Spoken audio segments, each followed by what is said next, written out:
आइए हम लोग एक बार फिर से, क्योंकि ज़्यादा से ज़्यादा लोग देख लें, ज़्यादा से ज़्यादा लोग जान लें, इसलिए एक बार फिर से वायरस की कहानी शरीर के अंदर और शरीर के बाहर वो चित्रित करते हैं। तो ये हमारा वायरस, ये इसके चिपकने पैर, ये आरएनए, तो ये लाइपोप्रोटीन की मेम्ब्रेन है जो कि इसको जो है आप हवा के थ्रू तैरते हुए आपके नाक और मुंह में पहुंचा देगी। तो ये जो लाइपोप्रोटीन की मेम्ब्रेन है, ये साबुन और अल्कोहल में डिजॉल्व हो जाती है। तो इसलिए बार बार साबुन से हाथ धोना, बार बार अल्कोहल से सैनिटाइजर को यूज करना, इससे ये वायरस आपका स्प्रेड, हाथ से स्प्रेड जो है वो रुकेगा। और एरोसॉल में वायरस हवा में तैर रहा है और आप उसके थ्रू पास हुए तो आपके नाक और मुंह में चला जाएगा। पर अगर आपने मास्क पहन रखा है और अगर तेजी से पंखा चल रहा है वहां पे या विंडोज ओपन है, तो ये एरोसॉल रुक ही नहीं पाएगा। तो ये जो दो तरीके हैं, ये इस लेवल पे संक्रमण को कम करेंगे। पर फिर भी आज की रेट में एक आदमी 7 आदमियों को संक्रमित कर रहा है, क्योंकि इसके ये जो पैर हैं ये बहुत चिपकने हो गए हैं, शक्तिशाली हो गए हैं और जल्दी से दूसरे के सेल में चिपक जाते हैं। और दूसरी बात, ये नंबर बहुत ज़्यादा है आजकल, इतने ज़्यादा लोग संक्रमण में घूम रहे हैं, जितने दिख रहे हैं उससे 5 गुने ज़्यादा। तो वो लोग जो हैं वो इस वजह से इस समय संक्रमण की दर बहुत ज़्यादा है और ये करीब 30 दिन तक बढ़ती रहेगी, ऐसा अंदेशा है। अब ये वायरस जो था आपके नाक में गया और यहाँ पे जो है वो ठंडक में ग्रो करता है, इसलिए नेजल साइनस में और ओरोफेरिंक्स में ही शुरू में वायरस रहता है। तो अगर आप स्टीम इनहेलेशन ले रहे हैं,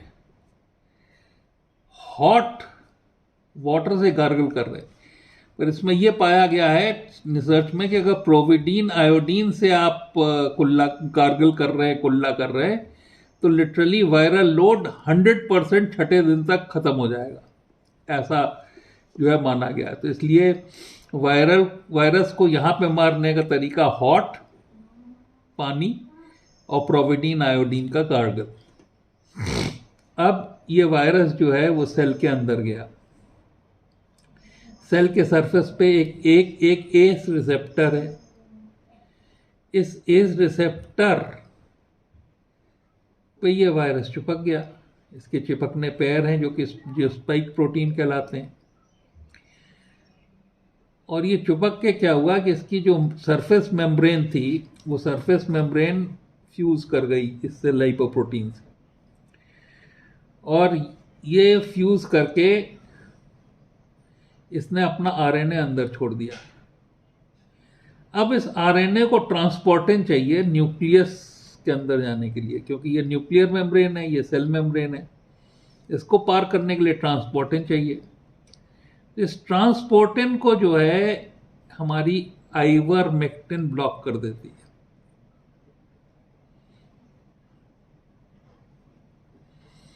तो जब वायरस बॉडी में चल रहा है तो इसके अगेंस्ट हमारी इम्यूनिटी काम करती है, टी और बी सेल्स। ये सेल होती हैं और एंटीबॉडीज। ये एंटीबॉडी बनाने का जो तरीका है, वो सरफेस एंटीबॉडी होती हैं और ब्लड में होती हैं। तो सरफेस एंटीबॉडी जो है वो IgA एंटीबॉडी होती है, और उसके लिए एक वैक्सीन आई है ओरावैक्स। और जो ब्लड स्ट्रीम में एंटीबॉडी होती हैं फ्लूइड में, वो IgG होती हैं। इसको बनाने के लिए आपकी फाइजर वैक्सीन है, मॉडर्ना है, जॉनसन जॉनसन है, ये सब कुछ नहीं अवेलेबल है। भारत में 2 अवेलेबल, कोविशील्ड एक्स्ट्राजेनेका की और कोवैक्सीन अपने भारत की। इन वैक्सीन से ये जब फ्लूइड में तैर रहा हो तब, और जब म्यूकस मेम्ब्रेन के सरफेस पे आ जाए तब ये इसको इम्यूनिटी जो है वो डिस्ट्रॉय कर देगी। पर मुश्किल ये होती है कि इस इम्यूनिटी को ब्लफ करने के लिए ये अपना कोट बदल देता है, तो इसको पहचान नहीं पाती इम्यूनिटी, और उसको हम लोग कहते हैं इम्यून एस्केप। इम्यूनिटी से बच जाएगा, म्यूटेट करके बदल जाएगा, तो म्यूटेट करके बच जाएगा। पर यहां नो मैटर कौन सा म्यूटेशन हो, यहां पे आइवरमेक्टिन अगर ट्रांसपोर्टिन पे चिपकी हुई है तो ये न्यूक्लियस के अंदर नहीं जा पाएगा, और यहां से इसकी कहानी खत्म हो जाएगी। अब ये मान लेते हैं कि ये अंदर घुस गया और इसने डीएनए में चेंज कर दिया। तो डीएनए में चेंज करेगा तो डीएनए क्या करेगा, वायरस बनाएगा। बाकी सेलों को इंटरफेरॉन मैकेनिज्म से सावधान करने से रोक देगा। यहां पे इंटरफेरॉन जो है वो ब्लॉक हो जाएगा। और तीसरी चीज, ये इन्फ्लेमेशन को एक्साइट कर देगा। करेगा तो भले के लिए कि वायरस को मारो, पर ये जो है ये अल्टीमेटली लंग को मारने लगेगा। तो इन्फ्लेमेशन की अगर विजडम है कि वायरस मारो,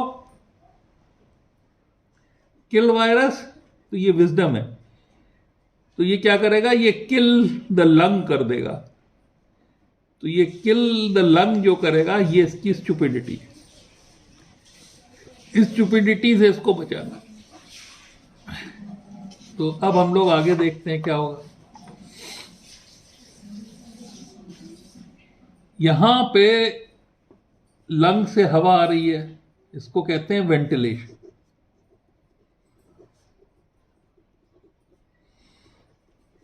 और अगर इन्फ्लेमेशन से इसमें फ्लूइड इकट्ठा होता जा रहा है तो ये वेंटिलेशन ब्लॉक हो जाएगा, वेंटिलेशन डिक्रीज होने लगेगा।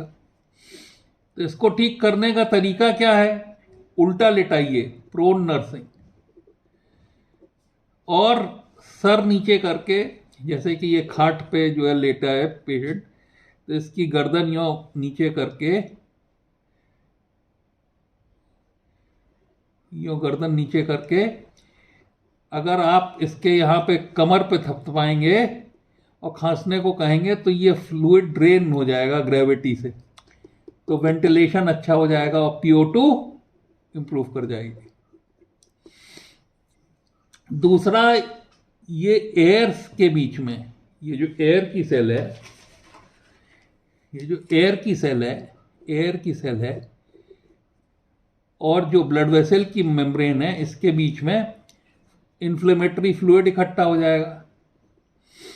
ये इन्फ्लेमेटरी फ्लूइड को कम करने का जो तरीका है वो बेसिकली हम लोग जो यूज करते हैं वो है डेक्सामेथासोन।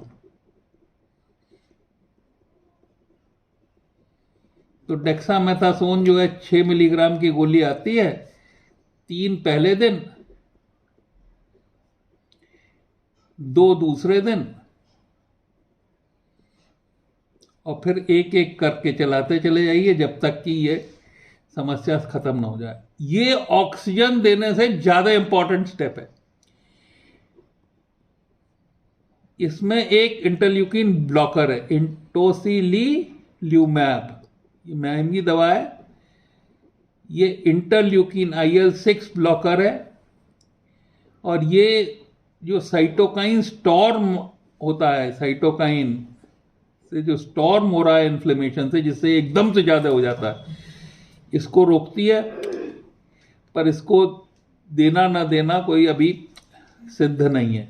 इसी तरह से तीसरा है, जो ये मैसेंजर को इंटरफेरॉन दे दीजिए, बाहर से दे दीजिए भाई, अपना इंटरफेरॉन मैकेनिज्म ब्लॉक हो गया।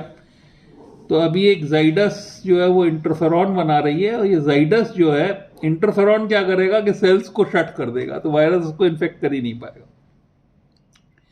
तो ये सारा का सारा जो है मामला एक्सपेरिमेंटल है, तो इसलिए इसके पीछे भागने की जरूरत नहीं है।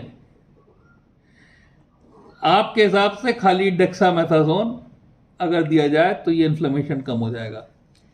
अब सवाल ये है कि जैसे जैसे इन्फ्लेमेशन बढ़ रहा है, इस लेवल पे जब इन्फ्लेमेशन पहुंचा, ये सीआरपी से इंडिकेट होता है, इस लेवल पे यहाँ पे भी सीआरपी, जैसे जैसे सीआरपी बढ़ती जा रही है, सी रिएक्टिव प्रोटीन बढ़ती जा रही है ब्लड में, तो जब इस लेवल को क्रॉस कर गया तो PO2 घटने लगी।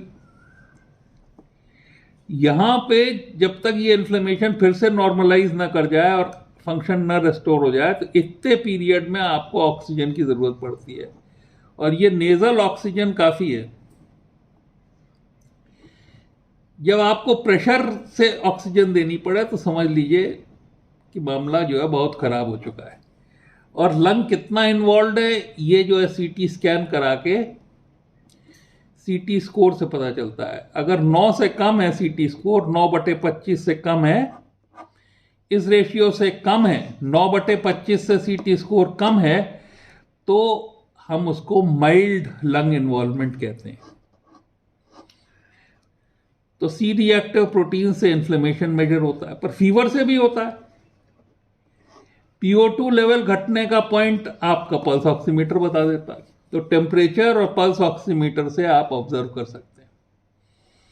तो आपके पास जो है वो सिस्टम्स क्या हैं? बार बार हाथ धोएं, कुछ चीज छुएं तो सैनिटाइज कर लें, अल्कोहल से सैनिटाइजर रखें, मास्क पहने, विंडोज ओपन रखें, हवा चलती रहे, फैन चलाए रहें जिससे कि ये एरोसॉल इकट्ठा ना हो पाए, स्टीम इनहेलेशन करें, प्रोविडीन आयोडीन से गार्गल कर सकते हैं। ये सब की सब चीजें इम्यूनिटी नहीं रिक्वायर करती है, वैक्सीन नहीं रिक्वायर करती है, खाली आपका कर्म जो है आपको बचा देगा। इसके बाद इसकी स्पाइक प्रोटीन एस रिसेप्टर में जुड़ गई और यहां पे आइवरमेक्टिन इसको रोक सकती है। तो आइवरमेक्टिन 0.2 मिलीग्राम पर किलोग्राम दी जाती है। अपना किलोग्राम में वेट नाप के आप वेट निकाल लें, और फर्स्ट डे और थर्ड डे जो है वो प्रोटेक्टिव है। फर्स्ट और थर्ड डे पर मंथ आपकी प्रोटेक्टिव है, और ये आइवरमेक्टिन किसी भी म्यूटेंट के अगेंस्ट प्रोटेक्टिव है। इसके बाद यहां वायरस का खेल खत्म हो जाएगा, आगे ये जा ही नहीं पाएगा। पर मान लीजिए चला गया तो अब जो है आप इंटरफेरॉन को एक्टिवेट रखना चाहते हैं, तो वो जाइडस इंटरफेरॉन बना रही है। इसके बाद आप इन्फ्लेमेशन को किल करना चाहते हैं, तो टॉसिलील्यूमैब, और ये जो है ये प्रिवेंटिव है ना, ये एक्सपेरिमेंटल है, पर डेक्सामेथासोन इस इन्फ्लेमेशन को रोक लेगा। मान लीजिए इतना इन्फ्लेमेशन हो जाए कि ऑक्सीजन कम होने लगे, तब आपको ऑक्सीजन की जरूरत होगी, जो 1 से 5 लीटर तक ऑक्सीजनेटर में मिलती है, उससे ज़्यादा है आपको सिलेंडर की ज़रूरत होगी और हॉस्पिटलाइजेशन की ज़रूरत होगी। पर यह समझ लें कि घर का बेड कभी कभी हॉस्पिटल के बेड से बेटर है, इसलिए कोविड पॉजिटिव होते ही आपको हॉस्पिटल बेड के बजाय जल्दी इलाज करने की ज़रूरत है। और इलाज वायरल लोड कम करने के लिए, वायरस को कम करो, इसके लिए आइवरमेक्टिन,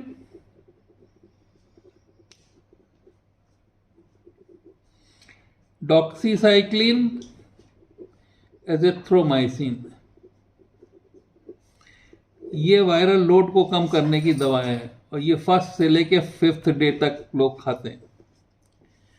इसके बाद इन्फ्लेमेशन कम करो, इसकी दवा है डेक्सामेथासोन 6 मिलीग्राम, 3 गोली, 2 गोली और फिर 1 गोली, तब तक 3 गोली पहले दिन, फिर 2 गोली, फिर 1 गोली कंटिन्यू जब तक आराम ना हो जाए। ये इन्फ्लेमेशन। अगर PO2 कम हो रहा हो तो ऑक्सीजन।